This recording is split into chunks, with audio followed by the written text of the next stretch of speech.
What's up YouTube, it's your boy Car Venture Reg and welcome back to another video. And in today's video, as you can see by the title and the thumbnail, I'm gonna be telling you guys what you need to know before buying a Infiniti G37. So if you guys are interested in this video, I definitely say stay tuned on to this video and let's get into the video. Now the first thing what you need to know about the G37 is that they are reliable. I had this car going on for about 4 years now, and I can say that this car has been a great car. Now, I currently have about 148,000 miles on this engine. I have bought it at 94,000 miles. So you can say I've been doing my fair share of driving in this car, and I haven't had any problems with this car.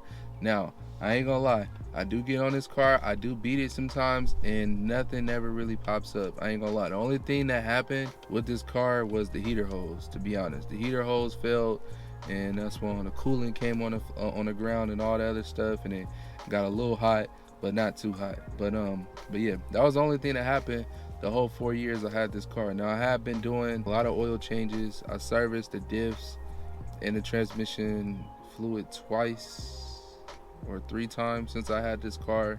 I did replace the spark plugs, dry belts, the thermostat, and the heater hose, and that's about it. Now the water pump and the gallery gasket, of course, that'll be next. I heard around 150 they tend to tap out, so I gotta prepare for that. But everything else been solid on this car, man. I couldn't ask for a greater car. But before I bought this car, I really thought that I would probably get a lot of trouble out of it because I know that I was gonna beat on it. But man, I be beating on this car like almost every day, and this car has been good. You know what I'm saying? It's been great. I definitely love this car. It's treated me right, get me back and forth to work. I'm doing YouTube videos on this car. Like, y'all seen the videos? Like, bro, I beat this car, you know what I'm saying? I did like a whole reaction series on this car, and I was beating it, doing the POV drives, beating it time after time after time. It still runs like it's new. The only thing is that, you know, I maintain this car. You know, I make sure it's in great shape, because if it's not, then I don't know if I could say it's reliable. But the first thing that you need to know about the G37s is that it is reliable. Another thing that you need to know is that the miles per gallon is not the best, but it's not the worst. Now, a lot of people would say that they get like 9 miles per gallon or 10 miles per gallon. Some people say, oh, I get like 19 or 20. But it all depends on how the way you drive, for real. Like, I noticed that when I do those videos of me like beating on the car, or even me off camera and I'm beating on the car, I won't get that much miles per gallon. I ain't gonna lie. I might get like 8 or 9. But if I'm just chilling like during out the week, like when I'm just driving to work and stuff like that, I tend to get like a little bit over 20 miles per gallon. And my range usually goes like on a full tank, like from 330, and I seen at one point it was at like 403. That was the highest I seen. That's when I was just really just driving this car like Miss Daisy. When gas was almost like $7, I was like, man, forget that. I was driving this car like Miss Daisy. So I did see it get to like 403 as in the range. So it all depends on how the way you drive, and that's just with any car. Like if you beat on it, or you know, you do a lot of like, you know, pulls, or you know, whatever, you know what I'm saying, your gas is going to go down. If you're using full throttle a lot, the gas is going to be gone. If you want a good gas saving car, then I always suggest you go get like a Prius or 4-cylinder. But if you want like a fun car that's okay on gas, like I said, it's not the best, but it's not the worst. But you know, look what you get into. You get a 3.7 V6 engine producing with the sedans 328 and the coupes 330. So of course it's not going to be the best gas saver, but it does a pretty good job. Like I said, I commute from work. I use probably like 100 200 miles, I say, a week. And when I fill it up, I'm usually at a half. Yeah, I'm usually like a little bit under a half a tank by the time my week is over. So it's pretty good, man. It's pretty good. Like I said, it's not the best, but it's not the worst. So, you know, just prepare for that. And like I said, it all depends on how the way you drive. If you really be gassing it, bro, then your gas gonna be leaving. So just always be mindful of that. Now, like I mentioned before in the beginning of the video, I just want to mention it again because it's very important. It's very common on the G37s, especially the early model G37s. I say from 2009 to maybe 2011, gallery gaskets goes out over 100,000 miles, and you won't know that it goes out because we don't have, in the G37s, you don't have like a oil pressure gauge in this car. I forgot what the trick is to test it, I'm pretty sure somebody in the comments is going to say it, but yeah, those gallery gaskets do tend to blow over 100,000 miles, especially the early years of the G37s. And also, I mentioned earlier in the video, is the heater hose. The heater hose will tend to break over 100,000 miles. So if you are buying this car, and let's say you're buying this car around 98,000 miles, I will highly suggest you go get the heater hose replaced, because you don't want to be like me, left on the side of the road stranded with a whole bunch of coolant leaking under your car. And also go check on the gallery gaskets. I forgot the trick how to do it, but I'm pretty sure somebody was saying in the comments, those two are like the common issues with this car that's gonna go like around 100,000 or a little bit over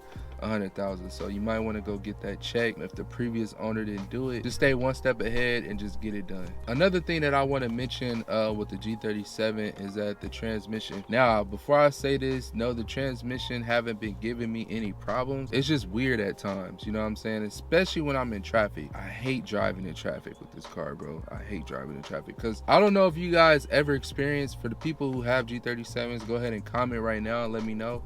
But it seems like every time when I'm driving in traffic, and you know how you're stopping and going, sometimes the car would downshift hard or it'll be weird. I was looking this problem up on the forums, and a lot of people were saying that they took their car to Nissan and they updated the system and it went away. I haven't did that yet, but that's the only weird thing with this transmission. It's like if you're stopping and going, sometimes it would downshift kind of hard or it would downshift kind of weird. Like it's just a little weird. I don't know the complex of this transmission or whatever, but it's just a little weird at times. So, but if you are driving it and you do notice that it's downshifting kind of hard or it's acting a little weird, I don't believe that your transmission is going out, because mine's been doing that ever since I bought it, and it's been pretty good to me. I never had no signs of, like, you know, the transmission going out since I bought it. You know, let me go ahead and knock on wood or whatever this is. It's been pretty good. That's the only thing that I have a problem with this car, is that whenever I'm driving in traffic, it downshifts hard or it downshifts weird,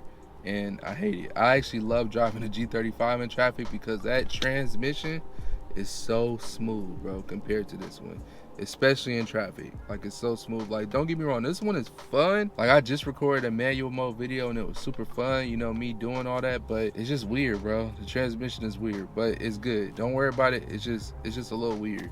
So just keep in mindful of that. And if you do have the G37, I suggest you just go to the Nissan dealership and just seeing if that's true. If all it is just a little system update, you know, I need to go check it out myself. But if you experience that, let me know in the comments. But ultimately, this car is a good car. It's a fun car. You'll definitely enjoy it. I always suggest you guys buy a G37 or a G35. Definitely experience it. It's a real fun car, man. A lot of mods that you can do with this car, like I always mentioned before. A great commuter car. It could be a show car. It could be a drifting car. It could be whatever you want car. It could be whatever you want. I never, like I said, I don't have any issues with the G37. It's just only really minor issues, like the transmission is just a little weird. And that's really about it, man. My experience with the G37 is that the car has been good to me. And you guys know that I'm not gonna come up on here and lie and sugarcoat things if things is going wrong. I always let y'all know. And I can say from my experience, I definitely had a good experience with this car. But like I said before in all my videos, you guys, I can't preach this enough, man. If you guys are buying a G37 from a private property, make sure you get those service records. It's important, especially if they claim to be it was a dealership car. Get those service records. Save yourself the headache. And always check underneath the hood. Make sure there's no visible leaks or anything like that.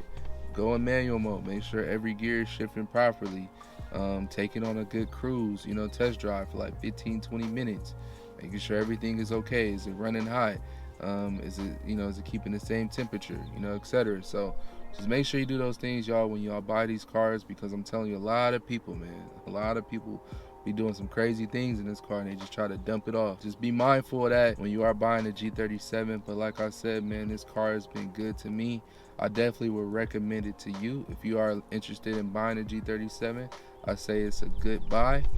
And I appreciate you guys for watching. This is going to be the ending of this video. And if you guys enjoyed this video, go ahead and leave me a like. Go ahead and comment right now, especially about that transmission issue.